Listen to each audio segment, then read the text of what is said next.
We've done, or we will do, a video on summer layering. We're now going to do a video on winter layering.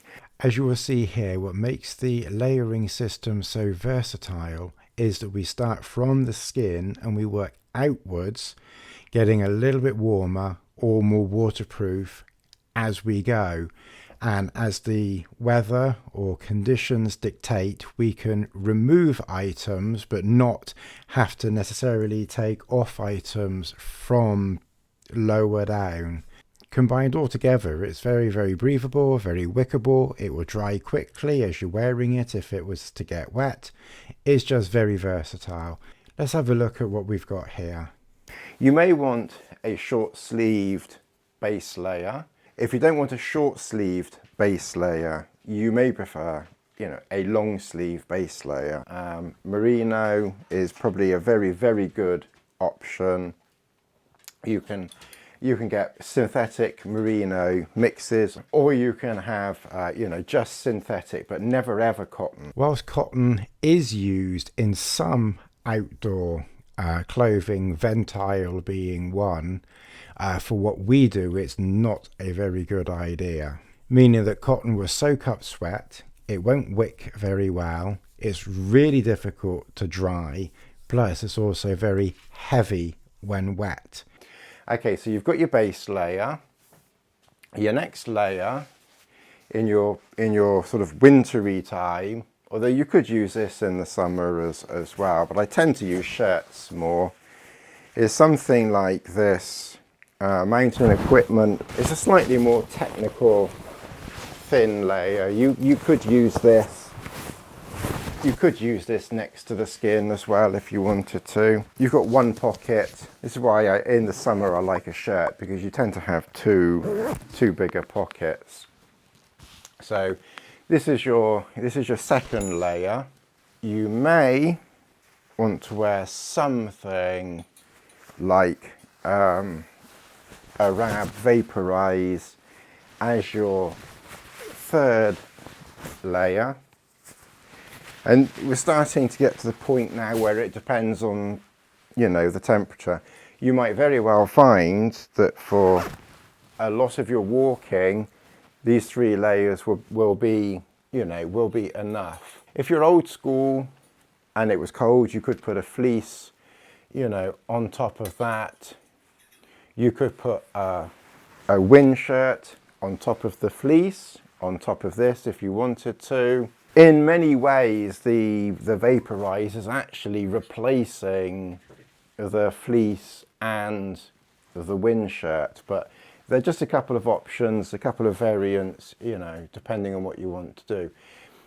If you run quite cold, then you may want to wear something like a lightish insulated jacket like this, the one that Chris Townsend, the Berghaus that Chris Townsend recommended in his video. This one's probably a bit on the tight side for me now, because this is a size small from donkey's years ago. This is an Arc'teryx one, but I'm guessing it does pretty much the same thing as the Berghaus one. I don't really see there'd be very much difference. The only thing is, because it's a bit smaller, it might be compressing the warmth, and because it's older, I'm not sure whether it would be as breathable, because I've always been under the impression that synthetic filling is not breathable. That's why I've always had the fleece option, but it seems that this is another option for for walking in, but I think it would have to be pretty chilly for that option. If you want something a little bit more breathable, but to go over this but under your waterproofs and actual insulation, then this is an Arc'teryx Atom. This is the Atom SL. I think this is the Atom SL. And it has light insulation in the front, light insulation on the arms here, but it has fleece panels all under there, and a fleece panel down each side, so, and you know, under the arms it's all fleece panels, so it's going to be, you know, a lot more breathable. So this is probably going to be, I think, for me, even though it's a little bit lighter than this one, I think for wearing under a jacket, this is probably going to be a better option. This one has a hood, and there's no filling, or there's no insulation in the hood of this one, but you would probably have a hat or something like that. So that's like your next layer. Now if it was very, very cold, I probably would bypass the Gore-Tex type jackets, and I would probably go straight to Paramo. And for most purposes, because Paramo is 2-layer, unless it's very, very cold, you almost certainly won't want this. And you know, you may or you may not want this, you know, the vaporize. This is just something that you would have to figure out for yourself, depending on how hot or cold you run. This is an Aspera jacket. This is an old jacket. I've had this for years. They don't make this anymore. And that, even though it's small, it's a size small from donkey's years ago. So that's a size small. That's a size medium. That's a medium. And this mountain equipment base layer thing is a large. I don't know what it is with sizing, but this jacket is a size small. It's probably on the short side. As long as you've got waterproof trousers, you know, that come far enough up, then you're okay. But yeah, a little bit longer would be nice, but it is what it is. I think it's cut that way. So that's your waterproof layers. Then in camp or around camp, if you stop at camp and it's wet, then I know what Chris has been recommending, or what Chris uses, and that's the Rab generator jacket, and that covers everything as well. And this is a size, I went for a size medium. I think it's plenty, because I think if it's too big, I mean the sleeves are already down here, I think if it's too big, your air is just going to get you know, around there. So, and I have lost already about 6 kilograms, you know, in weight, and I'm trying to lose a bit more, so, you know, hopefully that will be, but okay. But there's, you know, the zip, you know, easily does all the way up there, so I really don't think I'd need a large. I think that's fine. So that would go over that, so you stay quite warm in most conditions, I think, with that over the top. So that's, and I wouldn't be walking in that. I think it would have to be, you know, ridiculously cold, you know, before I'd be needing to walk in that, and I doubt that is particularly breathable with all that insulation. If you take your down jacket rather than that, you could put your down jacket over. Let's just see, because anyone who saw my video on this little puppy will know that in summer clothes it was quite cozy. Have I lost enough weight for it to work over, you know, all of this? I mean, maybe just, you know, it just about fits over all of that. I'm not sure that I would now really need large. So that's the medium over all those layers. This one I got, this is also PhD, this one I got a couple of months after that one, but before I started to lose a little bit of weight. And this is large. It doesn't really seem that much difference to that, but that's a large. I can't really see very much difference between the two, to be fair. If your paramo was wet in camp, then I would be taking the paramo off, get your down jacket, and then put your down jacket over, let's see, and then put your down jacket, you know, and there's now, you know, I really don't think I'd need much bigger than that now. And then put your down jacket over your, you know, your lighter layers underneath, which hopefully are dry. And just try to make sure that everything fits, you know, over pretty much everything else. Like I said, the only thing where things may be slightly different is I probably wouldn't wear down over something wet, whereas your synthetic is okay putting over wet, so just bear that in mind.